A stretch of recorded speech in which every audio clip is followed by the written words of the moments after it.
as a professional trader, we take advantage of these spots where traders are running, right? They run scared and we buy in.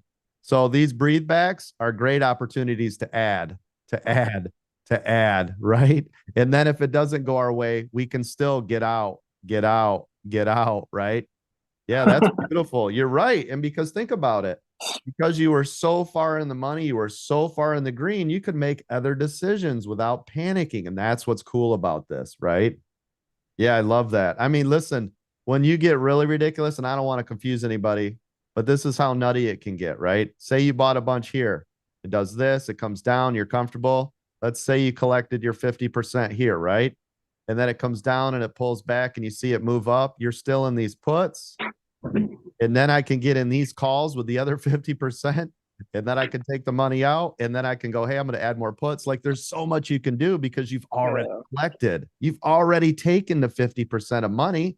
And now you're letting this one ride while doing other things with the other money, right?